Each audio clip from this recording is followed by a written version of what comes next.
Hello, ladies and gentlemen, viewers of the African Television, and welcome to yet another edition of Health Update on the African Television. My name is Diana Joyce Ngwang, and I am pleased, like every other weekend, to count you amongst our numerous viewers. And today we are talking about a topic that affects mostly women in Cameroon and Africa, but the human nature as a whole, the new standards of beauty, particularly on the African continent. You may have noticed online or even on television stations how women are now looking nowadays at the figure 8 with a little bum, the small waist, the big boobs. It is the new standard of beauty. It's no longer the women who are said to be round African women. And for this, to talk about this today, we are receiving a medical doctor cum esthetician. She is also an aesthetic medical doctor. She has also dealt with burn surgeries, and today she's going to tell us what it is, how it is done in Cameroon without having to get under the knife, and also we will talk a little about the cost. This will only be after the transition.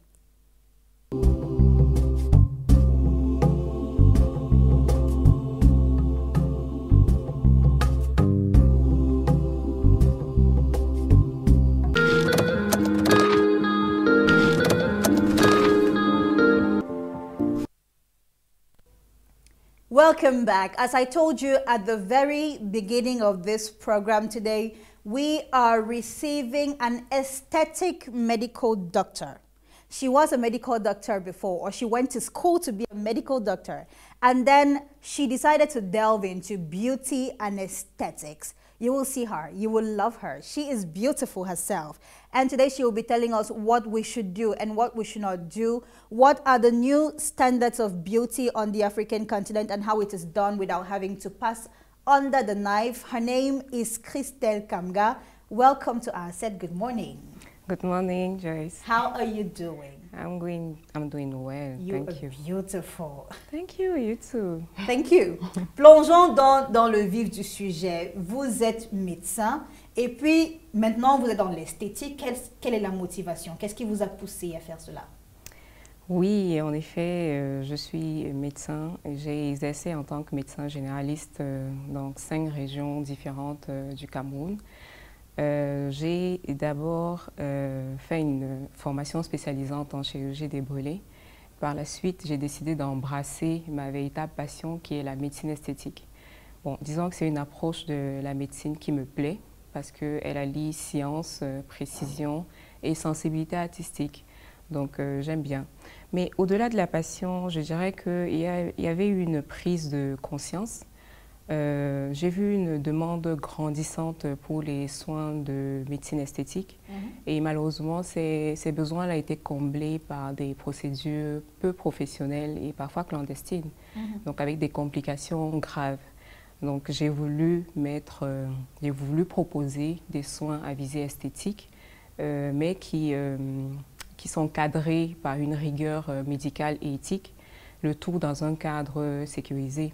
Donc c'est ma manière de protéger les patients et surtout d'éduquer à la beauté responsable. Et comment vous définissez la médecine esthétique et comment est-ce que ça se différencie de la chirurgie esthétique?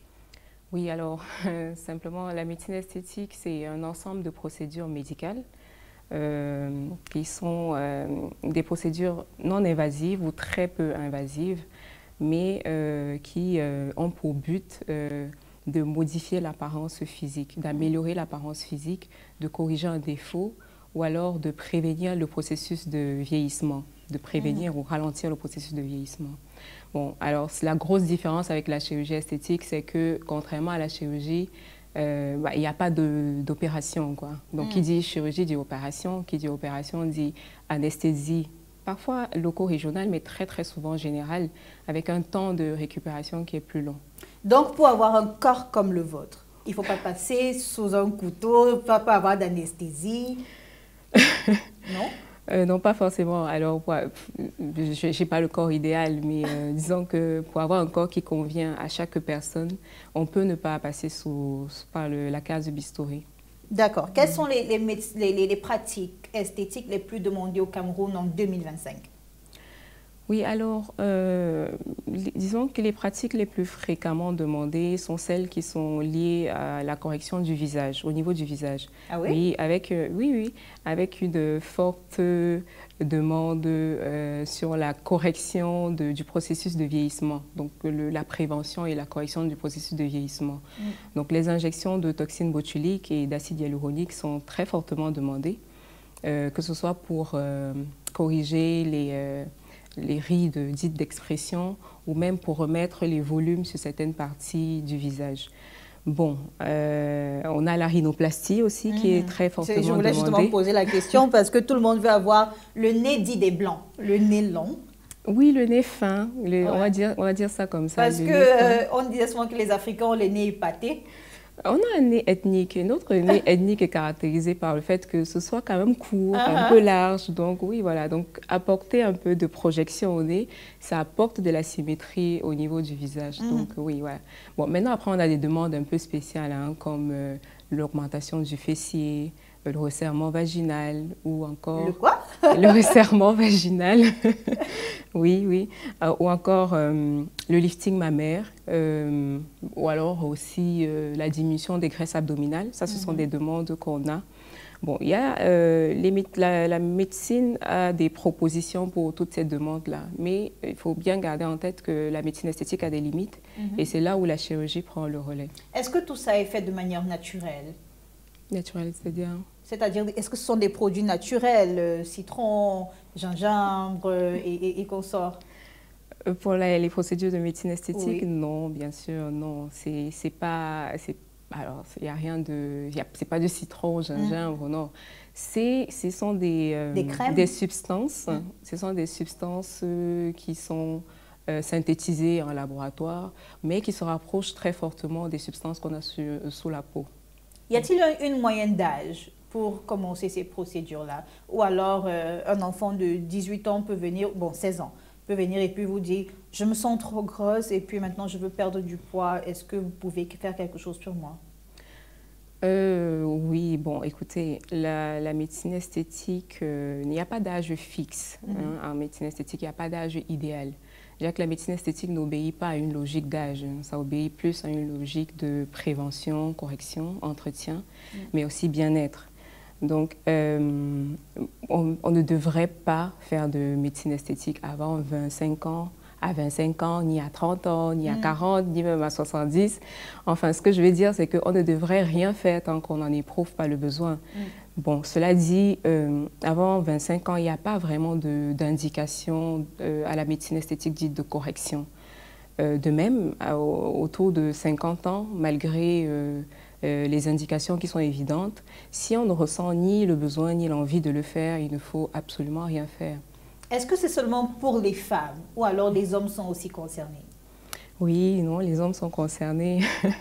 C'est vrai qu'on a une clientèle qui est majoritairement féminine, entre 30 et 70 ans, mais on a beaucoup d'hommes aussi qui viennent essentiellement pour la correction des rides dites d'expression.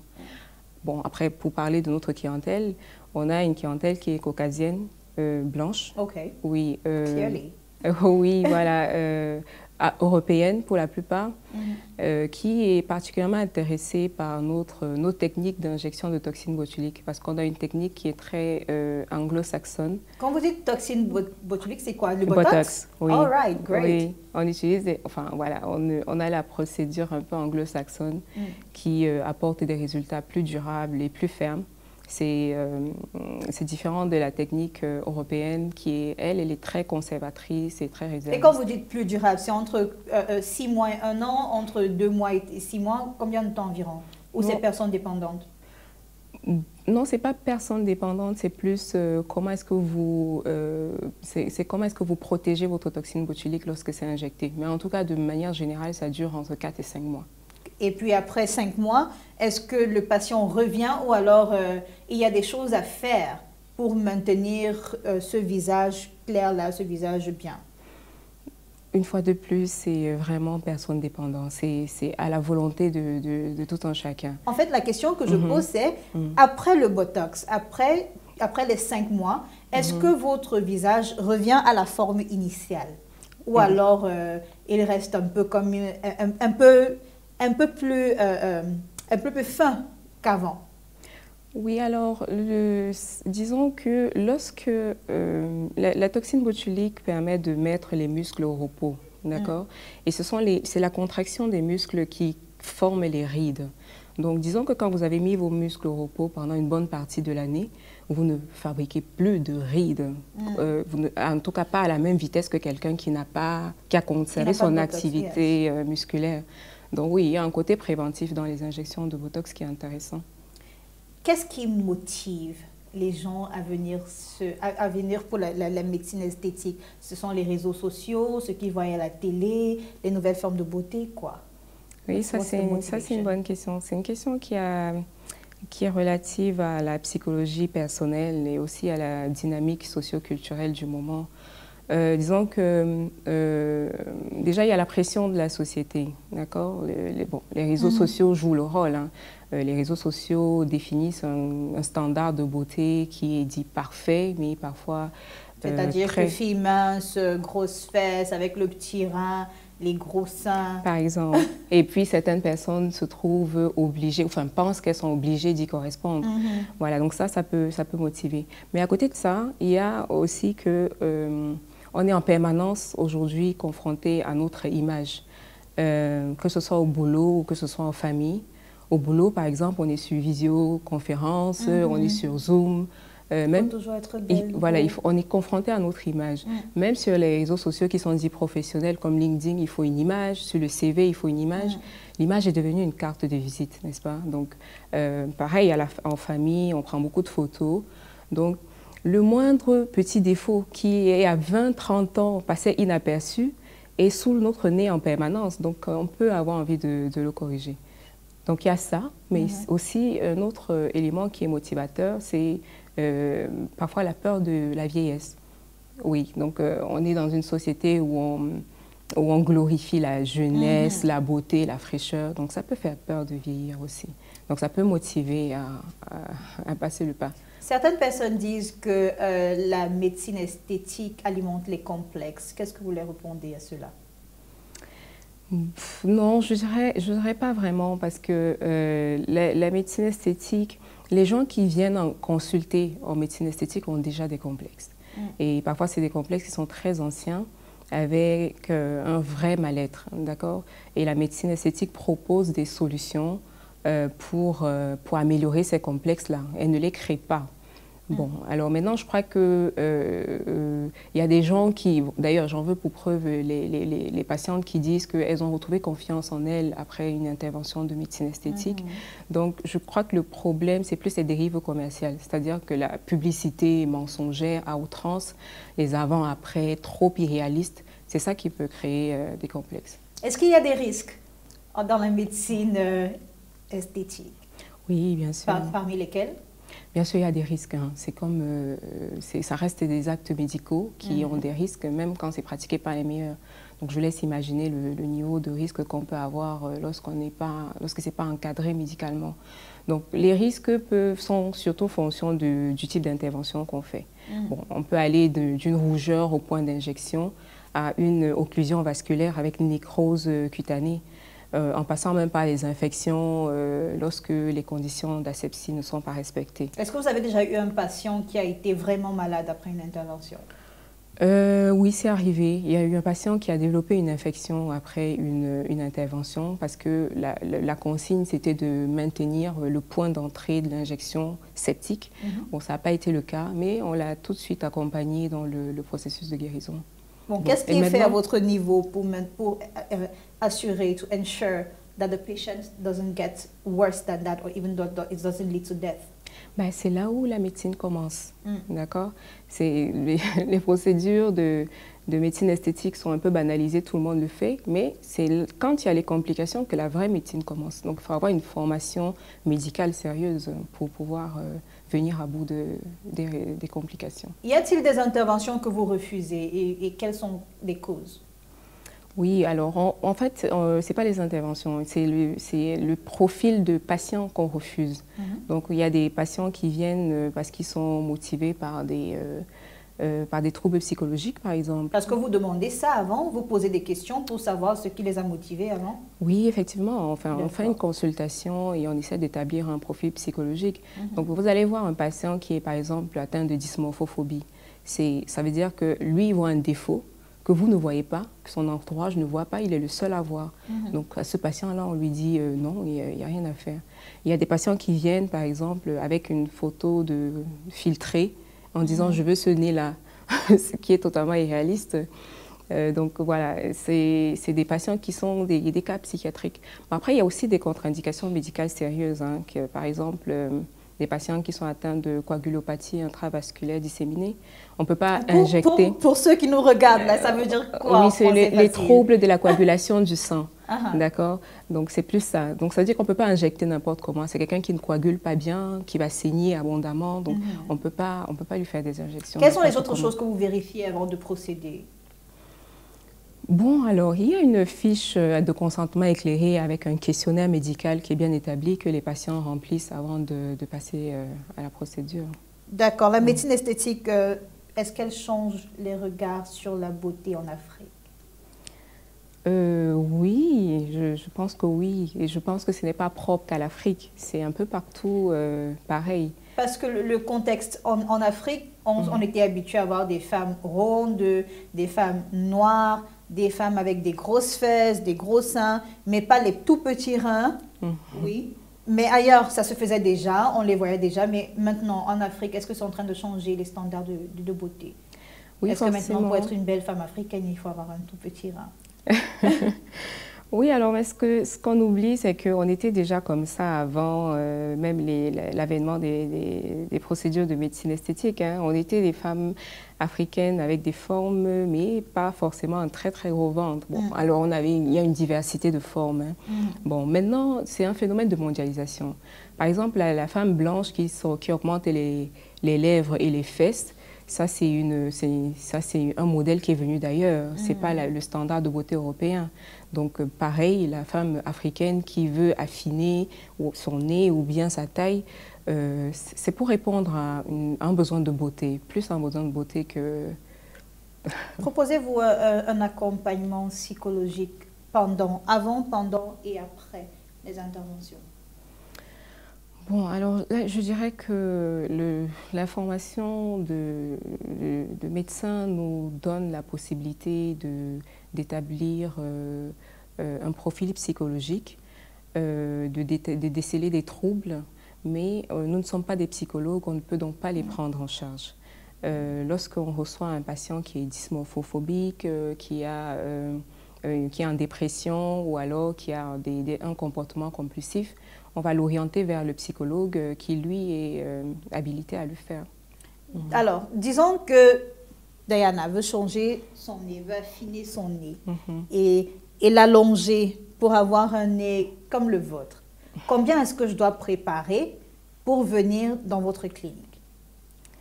Environ. Oui, bon, alors ce sera toujours pas aussi cher que si vous décidez de voyager, ça c'est clair. Donc, bon, on est dans les centaines de mille, on n'est pas dans l'ordre du million. En combien de sessions? En général, c'est une session avec un rendez-vous de contrôle. Wow. Oui. Donc, si j'ai 100 000 et que je viens dans votre centre, on va me donner un nez que je veux, sans passer sous le bistouri. On va vous examiner et on va vous dire ce qu'il faut exactement pour que vous ayez le nez dont vous avez besoin. Est-ce qu'il y a quelque chose à ajouter parce que nous tirons à la fin de cette émission? Bah, écoutez, je dirais qu'il ne faut pas se mettre de pression. Il faut que les motivations soient personnelles et pas influencées lorsqu'on veut passer le pas, lorsqu'on veut faire des interventions de médecine esthétique. Donc, on doit mettre le curseur de ces exigences en matière de beauté exactement là où on le souhaite. Il ne faut pas se dire qu'il faut correspondre à un modèle X ou bien Y. En vous écrivant, je vous disais que j'ai vu le docteur Claudel Noubissi, celui qui a 5000 idées par minute, parler de vous. Est-ce que vous pouvez lui faire un coucou? Oui, le docteur Claudel, c'est un médecin qui est brillant, pour qui j'ai beaucoup de respect et d'admiration. Je dirais que c'est quelqu'un que j'admire beaucoup et j'ai été agréablement surprise et flattée de voir qu'il ait choisi de me mettre en lumière sur sa page. Donc moi, je ne vais pas être longue, je vais simplement dire que je le respecte parce que j'ai été dans ses bottes en tant que médecin clinique et je suis aujourd'hui dans ses bottes en tant qu'entrepreneur. C'est dur. J'ai encore plus d'admiration pour lui parce que c'est difficile. Beaucoup de courage à vous. Donc, il a beaucoup de choses à apprendre aux jeunes générations et voilà. Donc, j'ai beaucoup de respect pour lui. Thank you, Dr. Christelle Kamga. C'est moi See you next time. Merci. Ladies and gentlemen, I hope that you have learned one thing or two. If you want a number, you can get to me with the numbers written right below your screens, right behind. Let's meet Dr. Tsatsop, our doctor, this week again. He gives us tips on how to live healthy. Bonjour, docteur.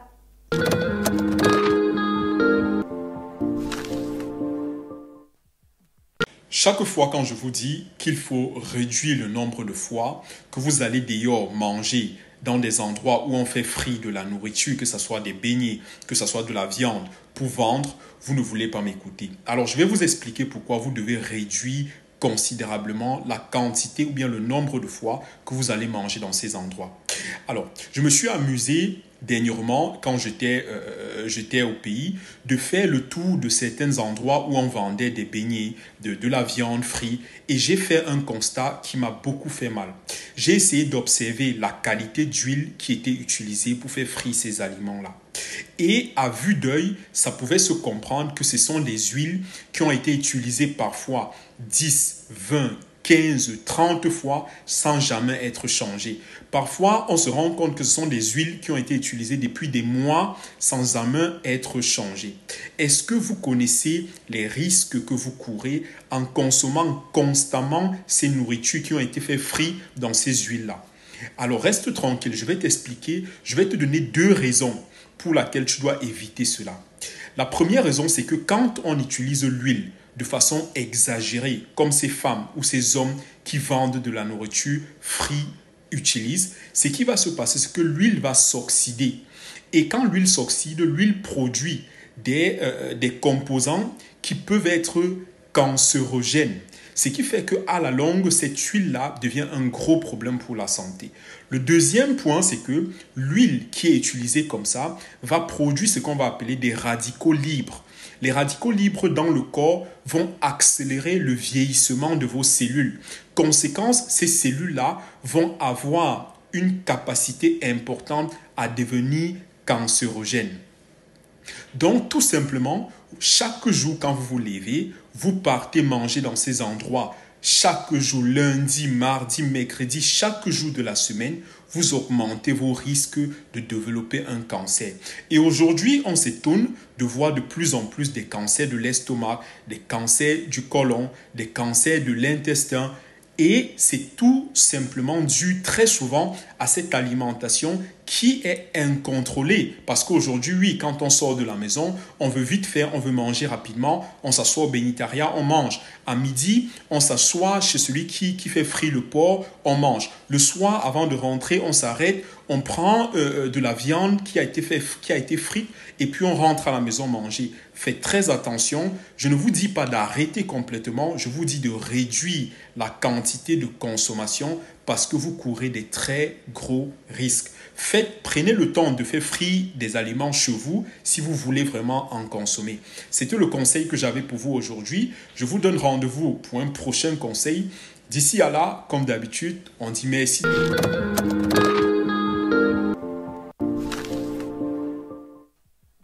Merci docteur et rendez-vous la semaine prochaine si Dieu le veut.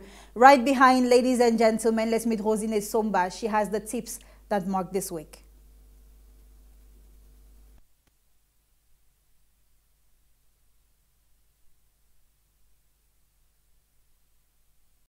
Le pied d'athlète est une mycose due à un champignon microscopique. Appelé Tryphophyton, il se développe sous forme de petites vésicules sur les orteils et entre les doigts de pied.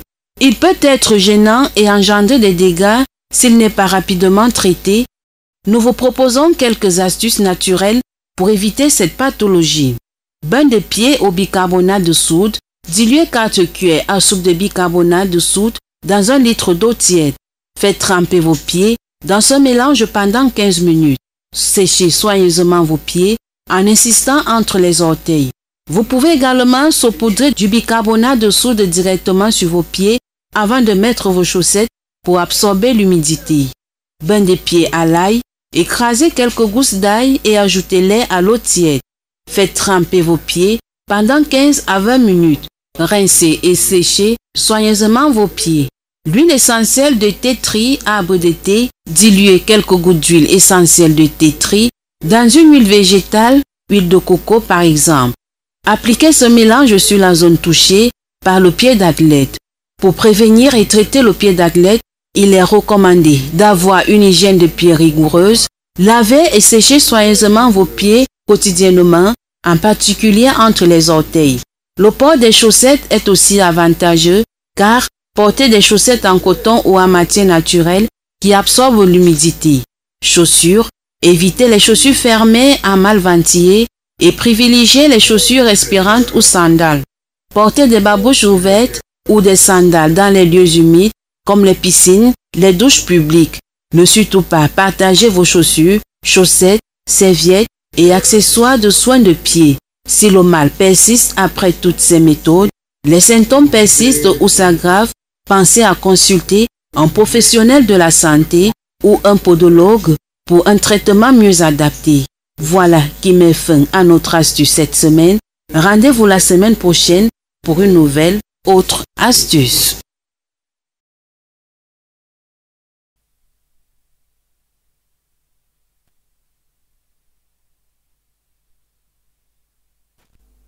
It is on this note, ladies and gents, that we draw curtains on today's edition of Health Update on the African Television. Remember, we have a Facebook page, Health Update Vision 4, through which you can propose to us topics that you would like us to evoke on the program. You could also propose medical doctors AR that you would like us to receive. We equally have a YouTube page, Ngwang Diana Joyce. There is a number below your screens through which you could contact us. Meantime, stay connected to the rest of the programs of the African Television. Thank you for watching and good morning from Yaoundé.